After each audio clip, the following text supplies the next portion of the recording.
Last week, I sat quietly in my chair and asked the Lord what He wanted me to talk about this week. Almost with no hesitation, I had a vision of Jesus knocking at the door. I knew immediately that this was from Revelation 3:20. Behold, I stand at the door and knock. If anyone hears my voice and opens the door, I will come into him and dine with him, and he with me. I had a feeling it was more than what it appeared to be. It was His way of saying that He wants to fellowship with us.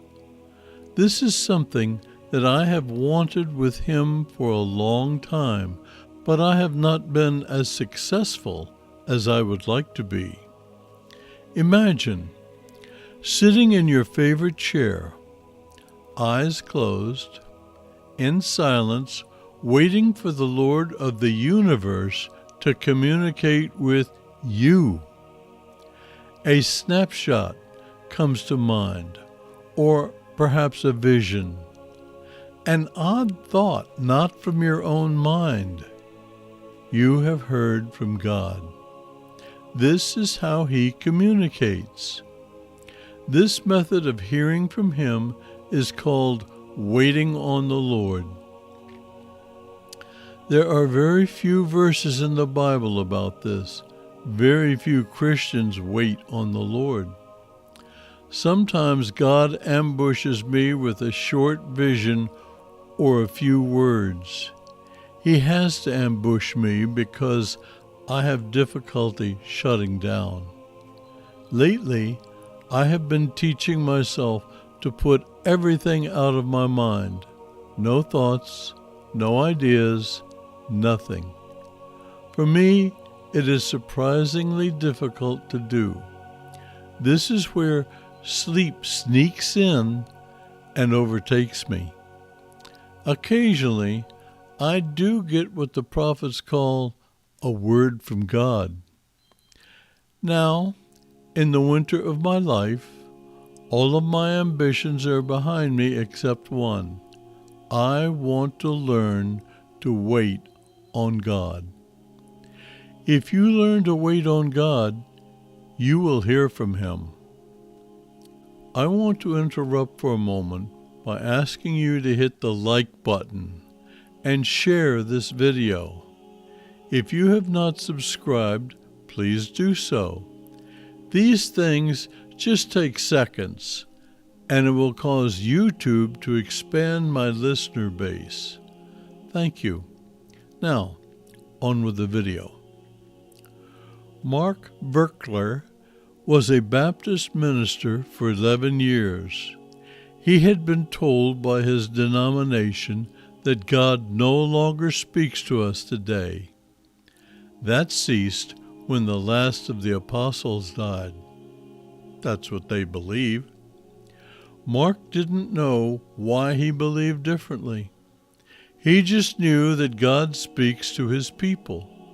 He started visiting Pentecostal churches. He interviewed people who said they heard from God.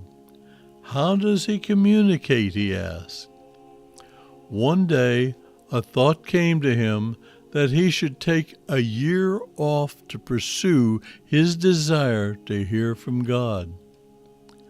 Acting on this thought, he took leave of absence from his church where he was a pastor. He read every book on the subject that he could find. He went to every seminar that he heard about. He fasted and prayed long and hard. During that year of studying prayer and how to hear from God, the Lord started to impress upon him 4 simple keys that would unlock his ability to hear God's voice within him. He knew that hearing from God had to be simple, because the Lord said that if we want to enter the kingdom of God, we have to be as little children. He discovered that there are 4 keys to hearing God's voice. They are: stillness. Go where you can be quiet and be still. Vision. Be ready for a vision or a snapshot. Spontaneity. God often speaks with thoughts that just pop into your mind spontaneously. Journaling. Record your thoughts, visions, and snapshots that come to your mind. My iPhone has a recording app built in, so I use this rather than writing. Writing works fine if you prefer. That's it. 4 keys to hearing God's voice. I forgot to tell you the name of the book. 4 Keys to Hearing God's Voice by Mark Virkler. Virkler.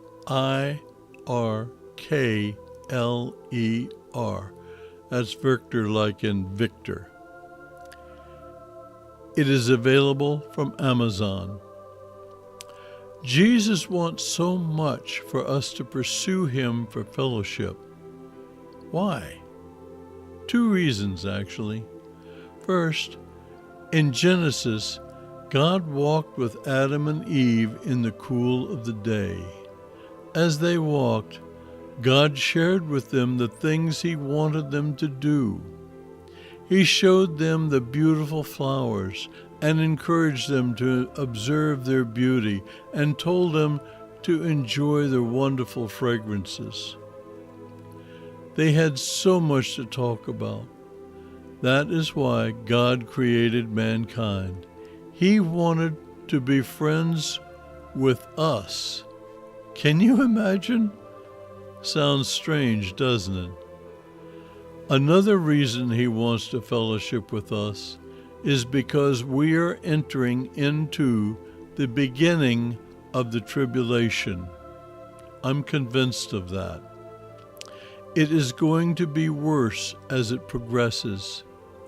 If we learn to fellowship with him on a regular basis, it will become easier and easier to communicate with him. Soon, our lives will be surrounded by an atmosphere of anxiety and fear. If we know how to invite him into our lives, even for a few minutes daily, we will not be as troubled as the people are around us. Yes, we will experience many things, some terrible, but these occasions will not trouble us as it does other people. Who knows? They may come to us for comfort or encouragement. This might be your opportunity to share your faith. 2 Corinthians 3 verses 2 and 3 says it better than I can. You are an epistle written in our hearts, known and read by all men. You might enjoy a 2-part series I did called How God Communicates. Friends, Jesus is standing at your door. Please let him in. You won't be sorry.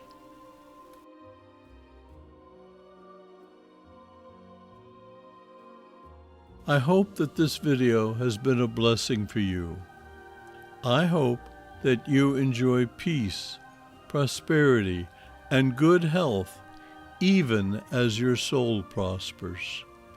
Thank you for listening.